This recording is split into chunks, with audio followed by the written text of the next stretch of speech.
Alright everybody, and welcome back to Resident Evil 2. And as you can see, I am feeling a lot better. The actual story behind that is that I took a small break. I take just like a little break in between these. And when I came back, I had to restart this, my emulator. I'll have a little story on that in a sec. But essentially the save file, my little memory card on the save, just sucks very much. And it didn't save at all, so now I'm just going to use save states. Anyway, I wanted to wrap that story up quickly, because we're just about to meet Will Smith, as I promised in the last one.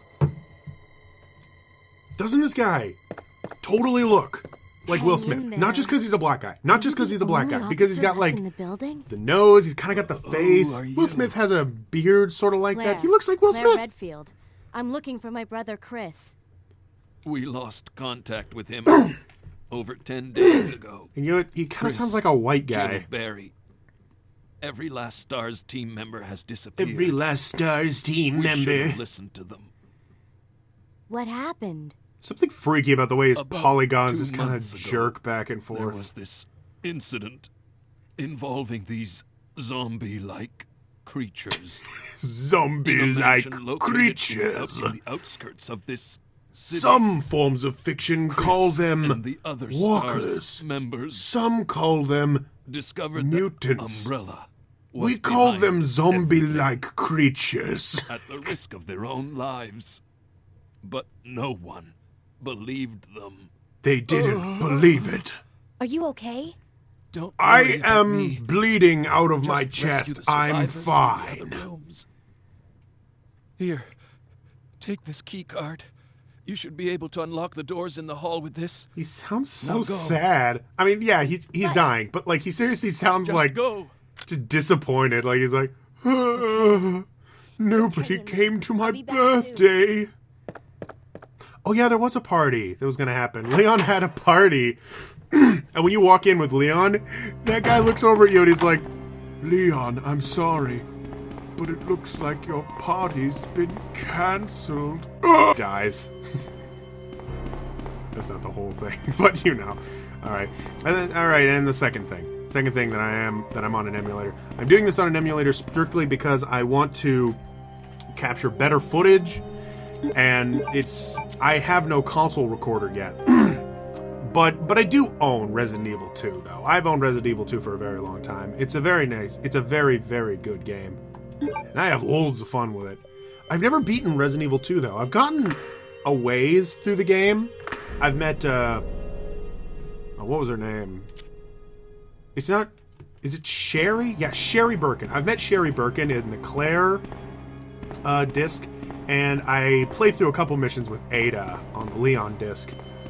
But neither of which I've ever beaten, so who knows? Maybe I'll play this enough, and it'll be interesting enough for me to play through the entire game. I would kind of like that. Because this is quite a game. Alright, hold on, let's see these notes. Please memorabilia. A lot of this is kind of boring, so this letter is just to inform everybody about the recent movement of equipment. Oh, right, this is sort of their halfway of explaining that, why all the weapons are, like, all over the fucking place inside of this game. Because it is really illogical that, you know, why is it we would keep, like, a shotgun inside the janitor's closet? Which is weird, though, because in a game, nobody gives a shit. Nobody gives a shit. But it was a nice little touch that they just decided to keep that in as, like, there was an explanation. There's an office over by the receptionist. See, maybe it's because I haven't played enough of the game, but I don't really know. I feel like that receptionist desk is going to be important eventually. Oh, here comes my favorite part. Oh. Ooh. You know, I love all the dramatic angles that they use in this game. It's, you know, it all started with Alone in the Dark. And that didn't manipulate a lot of really, you know, artistic angles. It did have one, though, which was, like, really, really nice. Ooh, can you feel that? Can you feel it? Can you feel the tension? Let's do this. And pre-rendered. God, like, is that a brain?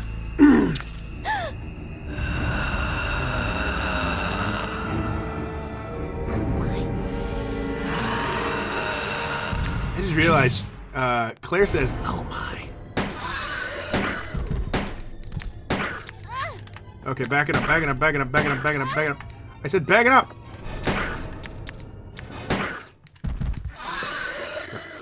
Fuck you. Sorry, Jonas, turn that down.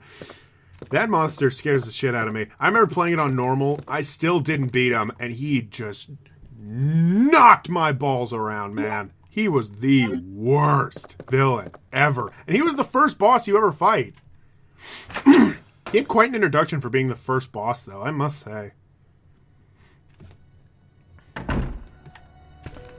I do like how this whole setup was done, too. It's, I don't know a lot about, I like to pretend like I know art direction and whatnot. I'm, like, just starting to get into things like that. But I gotta commend them for all the little details that they put in.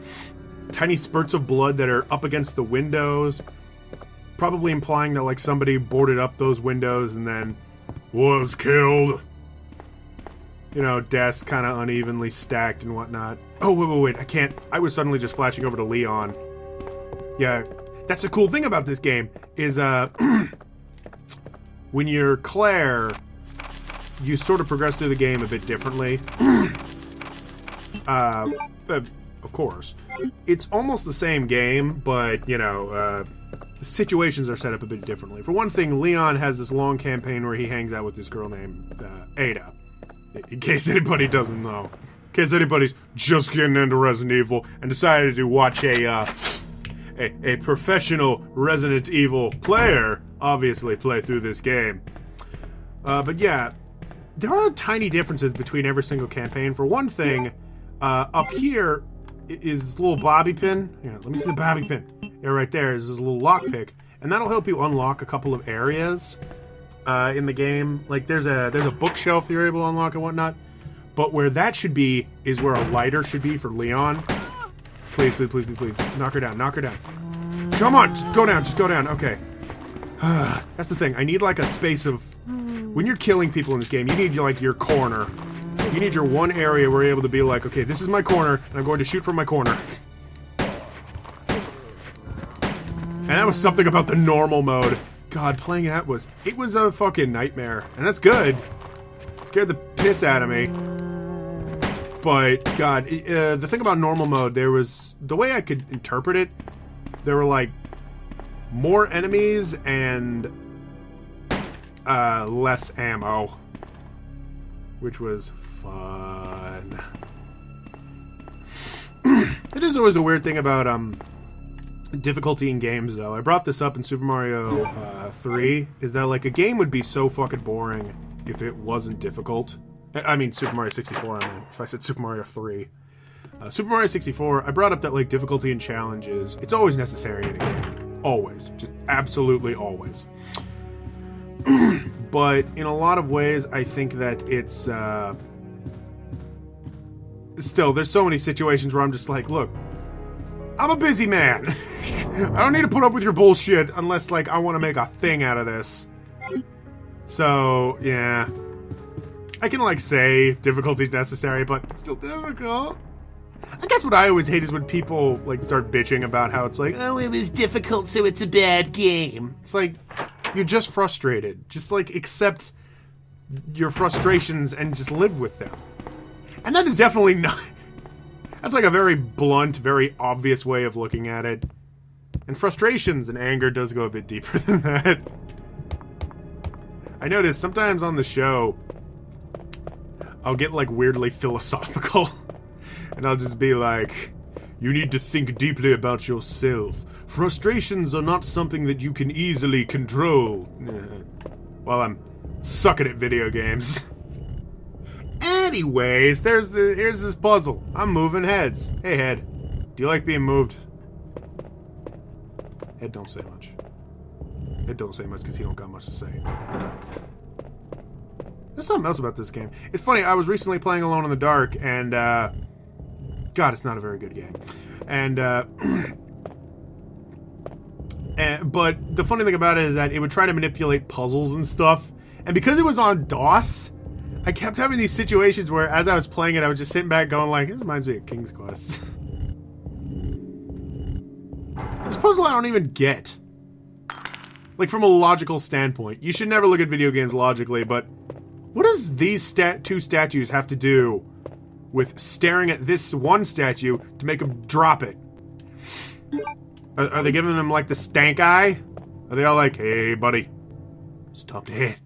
You let it go, you stop looking at it. And then he's like, He gets, like, little butterfingers, like, and he just drops on the ground and goes, ding, ding, ding, ding, ding, ding.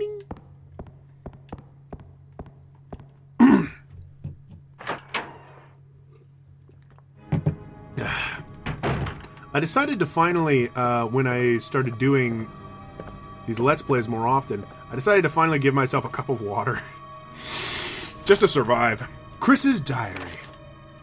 I talked to the chief today once again, but he refused to listen to me. I know for certain that Umbrella conducted T-virus research in that mansion. Anyone infected turns into a zombie. But the entire mansion went into that explosion, along with any incriminating evidence. Since Umbrella employs so many people in town, no one is willing to talk about the incident. It looks like I'm running out of options. This is how I assume Chris sounds. We've been receiving a lot of local reports about strange monsters appearing at random through the city. This must be the work of Umbrella. Because then that please forgive me, Claire, seems way appropriate. Otherwise, it just kind of sounds random.